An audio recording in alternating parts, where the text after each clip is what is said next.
on va poursuivre le chapitre. Donc maintenant on va passer à l'exercice méthode 4. Donc déterminer l'expression d'une fonction affine graphiquement.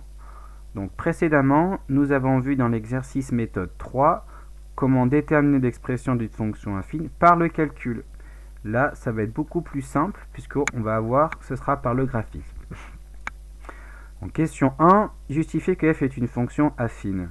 Bon, puisque donc la représentation graphique est une droite, d'accord, bah donc f est une fonction affine, d'accord. Au passage, donc on peut voir que ici la montée elle est négative, en fait elle est descendante si vous voulez. Donc en fait on va voir que le coefficient directeur, c'est-à-dire la pente, est négative. Et que donc bon, voilà, c'est juste comme ça une petite remarque, mais je vais la redire en fait. Petit 2, f de x donc idéal mx plus p. Voilà. Ça, puisque c'est une fonction affine, je sais que son expression est de la forme mx plus p. L'objectif, c'est pas de trouver x, je vous rappelle, mais c'est de trouver donc ce qui caractérise la fonction affine, c'est-à-dire la valeur de m et la valeur de p. Graphiquement, le plus facile, c'est de déterminer p, parce que je vous rappelle que p, c'est donc le point de départ de la droite à l'origine. Ok, donc là, je vais tout de suite regarder le point de départ à l'origine. Donc là, vous avez l'origine, et le point de départ de la droite à l'origine, ça va être ici. Tac.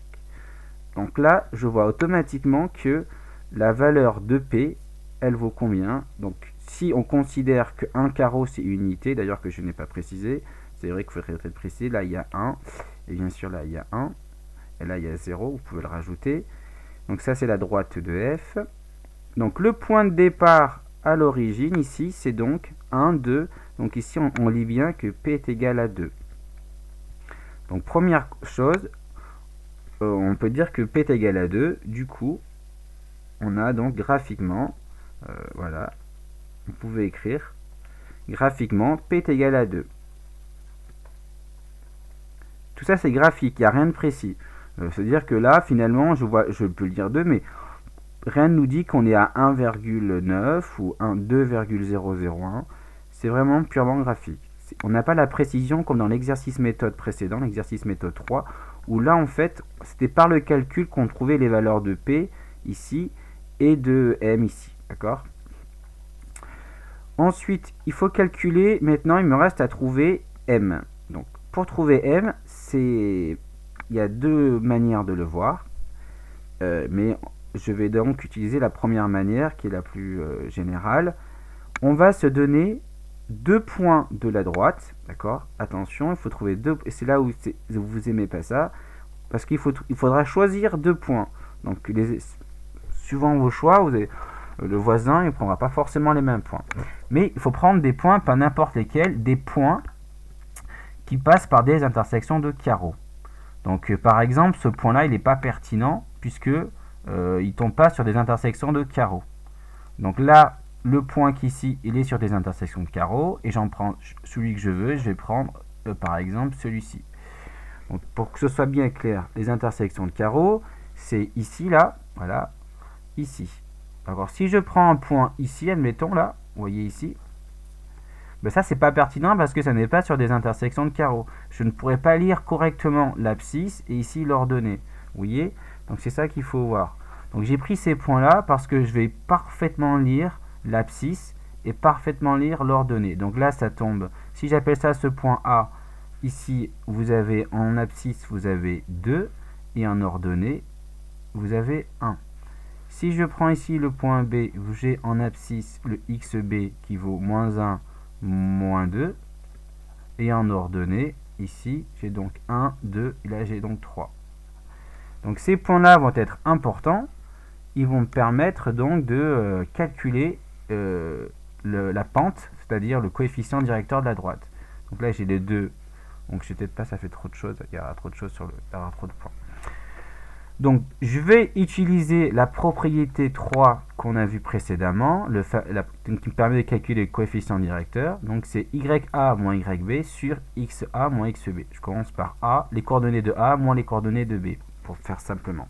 Donc graphiquement, j'ai donc M égale 2. Ensuite, maintenant, je vais donc voir ici combien me calculer le fameux M. Donc, je vais écrire en bleu. Graphiquement, j'ai ça. D'accord, premier point. Deuxième point, je vais trouver M. Je fais donc, je commence par A, mais les YA moins YB sur XA moins XB.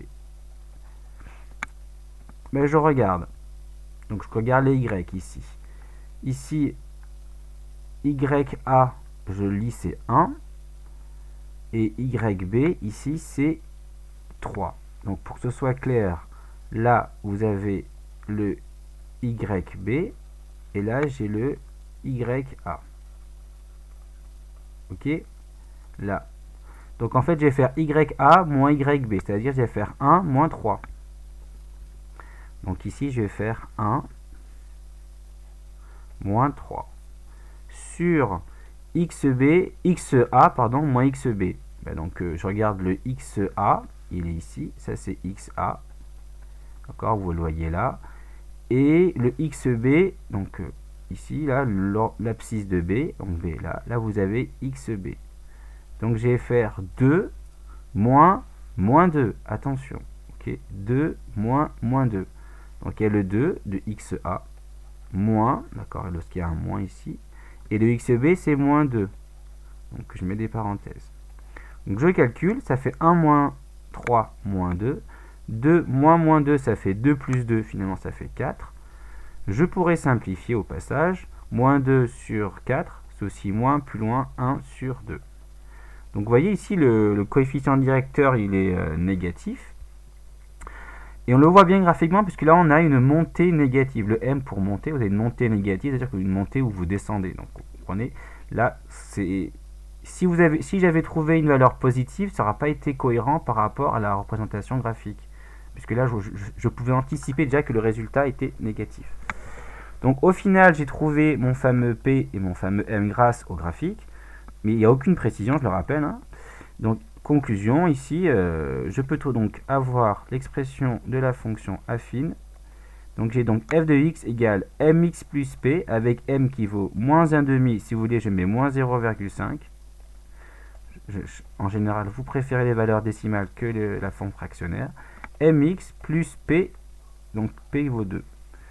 Donc je rappelle, là, vous avez le fameux M, et là, le fameux P. D'accord? Voilà. Voilà comment on arrive à déterminer à l'aide du graphique l'expression, donc l'expression d'une fonction affine. Donc ça, c'est important, cette consigne expression d'une fonction affine. Ben, l'expression, c'est en fait l'écrire sous la forme mx plus p en déterminant les valeurs de m et de p.